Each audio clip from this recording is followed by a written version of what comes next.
Hello दोस्तों, मैं हूं मीर और आज मैं एक्सप्लेन करूंगा 2001 में आई एक heist crime thriller movie Swordfish को। अगर रेटिंग की बात करें तो इसे मिक्स रिस्पांस मिला था, लेकिन ऑडियंस ने इसे बहुत पसंद किया था। अगर कास्टिंग की बात करें तो जॉन ट्रेवोल्टा और हमारे फेवरेट वुल्वरीन ह्यू जैकमैन ने इस मूवी में मेन रोल निभाया है। इस मूवी के अंत में हर इंसान की राय अलग अलग होगी, इसीलिए इस video so without wasting much time चलते हैं सीधा वीडियो की तरफ।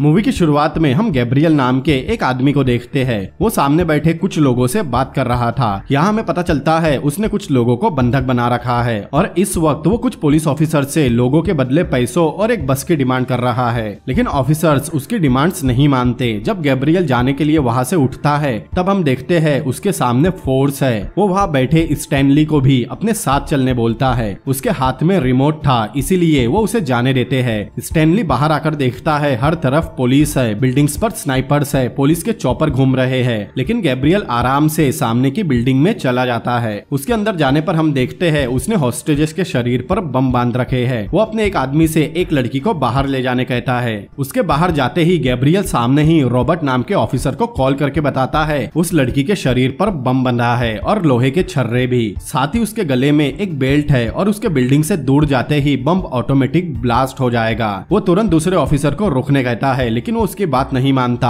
और उस आदमी को शूट करवा देता है। दूसरे सोल्जर आकर उस लड़की को दूर ले जाने लगते हैं। वो वापस जाने की कोशिश करती है। स्टैनली भी उसे छोड़ने बोल रहा था, लेकिन वो नहीं मानते और थोड़ी दूर जाते ही बम ब्लास्ट होता है। ब्लास्ट इतना जोरदार था जिससे बहुत से लोग मारे जाते हैं। आसपास की सभी कार्स पलट जाती है, खिड़कियों के कांच टूट जाते हैं और एक छर्रा स्टैनली के सामने आता है। अब कहानी धमाके से 4 दिन पहले शुरू होती है, जहाँ एयरपोर्ट पर सिक्योरिटी को एक एक्सल नाम का आदमी मिलता है। एक्सल के पास 2 पासपोर्ट थे, जिसकी वजह से सिक्योरिटी ऑफिसर उसे गिरफ्तार कर लेते हैं। एक्सल वहां से भागने की कोशिश करता है, लेकिन सिक्योरिटी उसे पकड़ लेती है। फिर हम वॉशिंगटन डीसी में एक आदमी को देखते हैं, जिनकी बातों से हमें पता चलता है एयरपोर्ट पर पकड़ा गया आदमी उन्हीं के लिए काम करता है। ये सुनकर वो काफी परेशान होता है। वही दूसरी तरफ हम देखते हैं हमारी कहानी के हीरो स्टैनली को, जिसका कैरेक्टर ह्यू जैकमैन ने निभाया है। स्टैन गरीब है और उसने एक बस के अंदर ही अपना घर बनाया था। वो गोल्फ खेल रहा था, तभी वहाँ जिंजर नाम की एक लड़की आती है।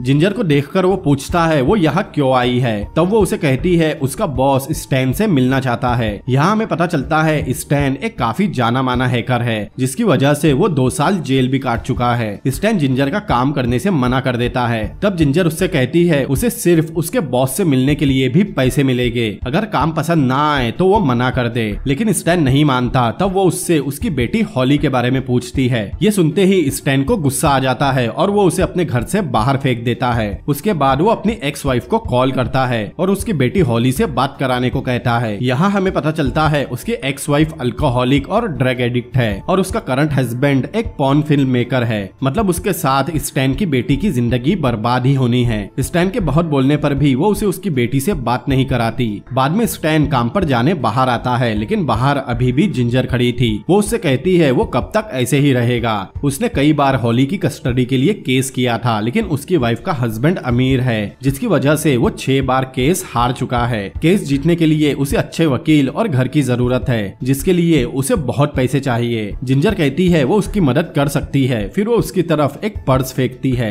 जिसमें $1,00,000 थे। ये पैसे वो सिर्फ अपने बॉस से एक बार मिलने के लिए दे रही थी। अगर उसे सौदा पसंद नहीं आया तो वो वापस आ जाए और पैसे रख ले। पैसे देखकर स्टैनली अपना इरादा बदल लेता है और जिंजर के साथ चलने तैयार हो जाता है। वही एक्सल को इंक्वायरी के लिए कस्टडी में लिया जाता है, लेकिन एक्सल और उसका वकील दोनों मिलकर पुलिस को परेशान कर रहे थे और उनके सवालों का कोई जवाब नहीं दे रहे थे। इन सबसे तंग आकर वहाँ रॉबर्ट आता है। यहाँ हमें पता चलता है एक्सल दुनिया के सबसे बड़े हैकर्स में से एक है। फिर रॉबर्ट सबसे पहले एक्सल के वकील को बाहर फेंकता है और अपनी गन निकालकर उसे बताता है एक बार उसने एक हैकर का हाथ उड़ा दिया था और हैकर्स के लिए दोनों हाथ बहुत जरूरी होते हैं। तब एक्सेल कहता है वो जिसके लिए काम करता है वो उसका हाल रॉबर्ट से भी बुरा करेगा। रॉबर्ट उसका नाम पूछता है लेकिन एक्सेल कहता है उसे उसका नाम नहीं पता। रॉबर्ट उससे कहता है जिसके लिए वो काम करता है उसे उसका नाम तक नहीं पता। रॉबर्ट को उसकी बात पर यकीन ही नहीं होता। यहाँ पता चलता है एक्सेल यहाँ से दूसरे देश भाग रहा था। रॉबर्ट इन्फॉर्मेशन के बदले एक्सेल को दूसरे देश भेजने की डील करता है। तब हम देखते हैं वन वे मिरर से दो लोग उन्हें देख रहे थे। वो किसी को कॉल करके परमिशन लेते हैं। तभी एक ऑफिसर रॉबर्ट को आकर बताता है उसके लिए एक अर्जेंट कॉल है जिसकी वजह से रॉबर्ट को जाना पड़ता है। लेकिन असल में ये एक चाल थी। वो रॉबर्ट को फोन पर उलझा देते हैं और इधर जिस कमरे में एक्सेल और उसका वकील था उसके मिरर के पीछे से वो आदमी एक्सेल और उसके वकील को शूट कर देता है। जब तक रॉबर्ट को पता चलता ये एक फेक कॉल है, एक्सेल मर चुका था। दूसरी तरफ जिंजर फ्लाइट से एक्सेल को गैब्रियल के पास लेकर आती है। अब यह गैब्रियल स्टैन को डिपार्टमेंट ऑफ डिफेंस के सर्वर को हैक करने कहता है लेकिन स्टैन मना कर देता है। यहाँ एक बहुत फनी और इंटेंस सीन आता है। जबरदस्ती एक लड़की स्टैन को बीजे देने लगती है। एक आदमी उसके सिर पर गन तान देता है। गैब्रियल कहता है कोई भी बड़ा हैकर डिपार्टमेंट ऑफ डिफेंस के सर्वर को 60 मिनट में हैक कर सकता है लेकिन स्टैन को 60 सेकंड में इसे हैक करना होगा।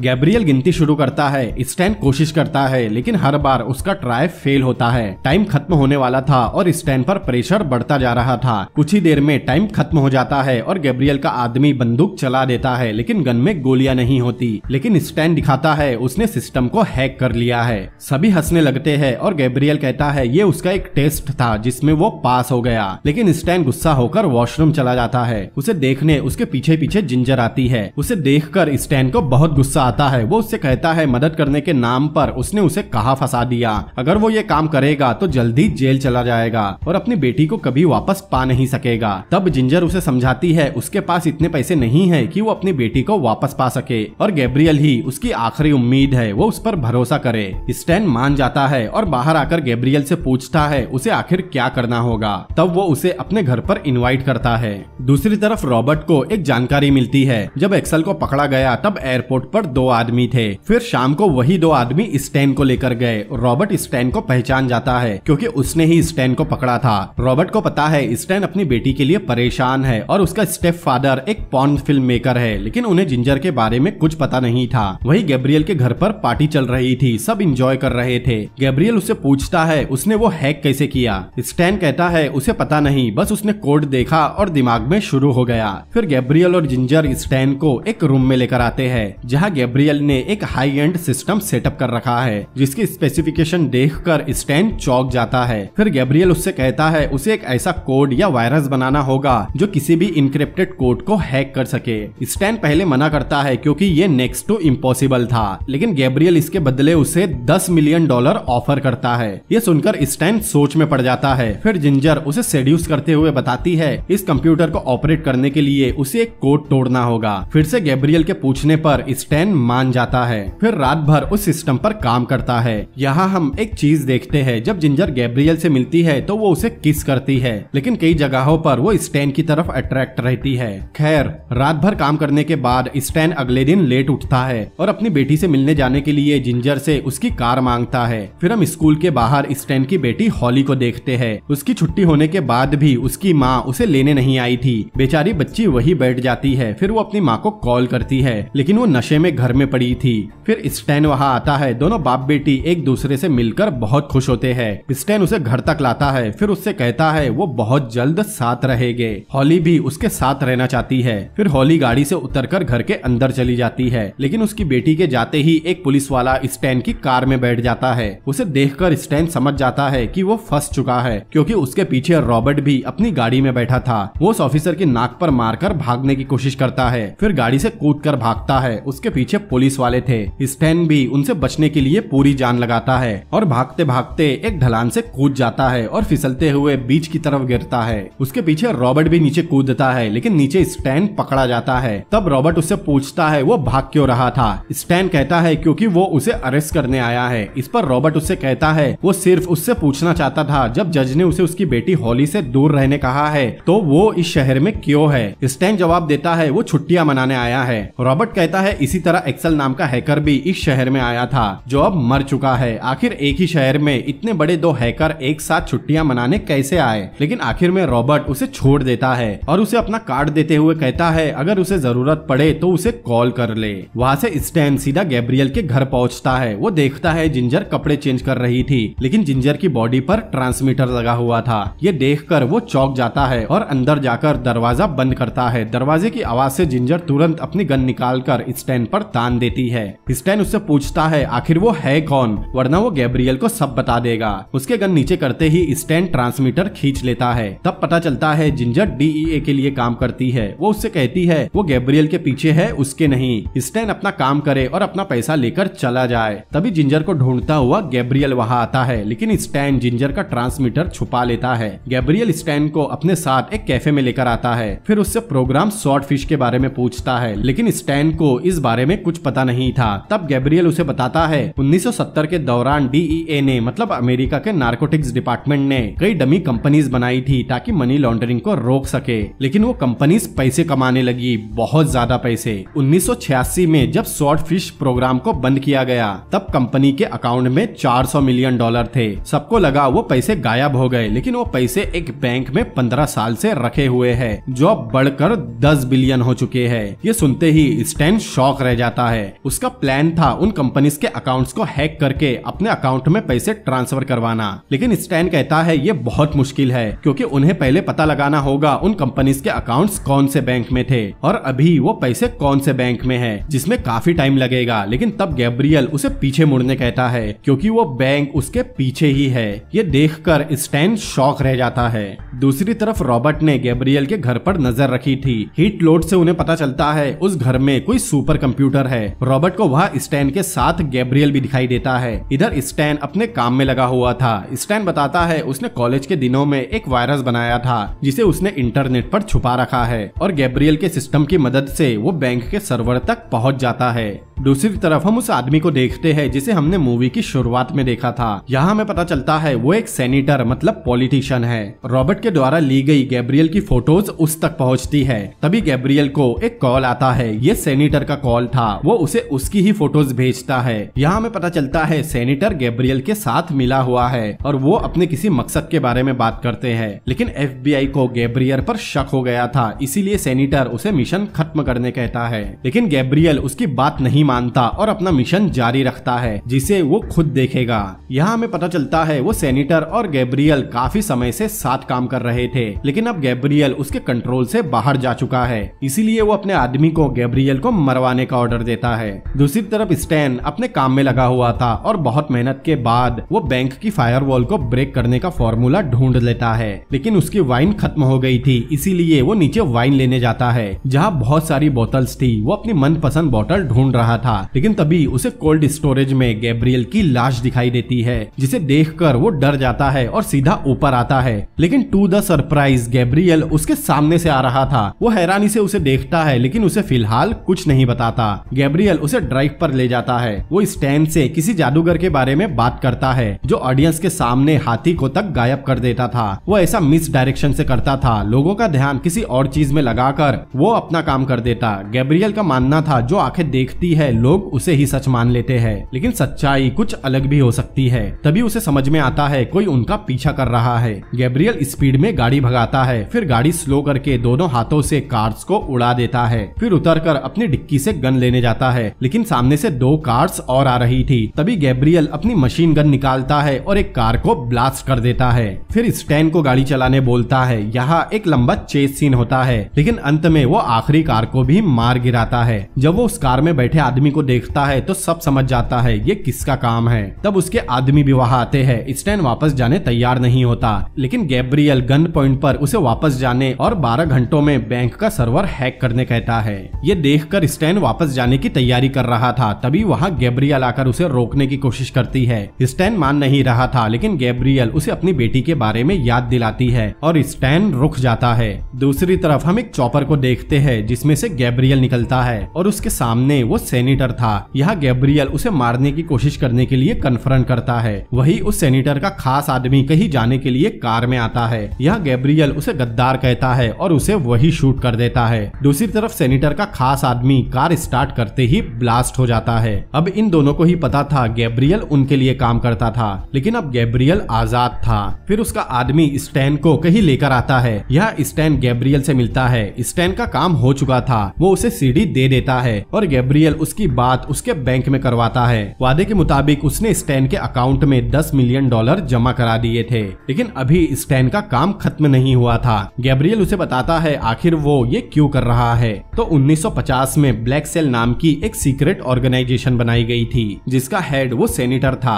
ब्लैक सेल का काम अमेरिका की फ्रीडम को प्रोटेक्ट करना है और गैब्रियल इसी आजादी को बरकरार रखना चाहता है, लेकिन इसके लिए अपने ही देश का पैसा चुराने का क्या मतलब। तब गैब्रियल कहता है ये एक जंग है और जंग में पैसे तो लगते ही है। जब स्टैन आगे जाकर देखता है वहाँ गैब्रियल ने सच में वॉर की तैयारी कर रखी थी। गैब्रियल कहता है अगर कोई भी उनके मुल्क पर हमला करेगा तो उसे उसकी कीमत चुकानी ही होगी। अगर वो एक प्लेन हाईजैक करते हैं तो वो उनके एयरपोर्ट उड़ा देते हैं। अगर कोई बिल्डिंग उड़ाता है तो वो पूरा शहर उड़ा देते हैं। जब तक उनके दिलों में डर रहेगा कोई भी अमेरिका पर हमला करने के बारे में 4 बार सोचेगा। स्टैन समझ जाता है गैब्रियल बैंक के सर्वर से पैसे नहीं निकालने वाला, बल्कि वो बैंक के अंदर घुसने वाला है और स्टैन को उनके साथ चलना होगा। लेकिन गैब्रियल के इतने खतरनाक इरादे जानकर स्टैन वहाँ की पावर केबल खींचकर भाग जाता है, लेकिन गैब्रियल उसे जाने देता है क्योंकि उसे पता है स्टैन खुद वापस आएगा।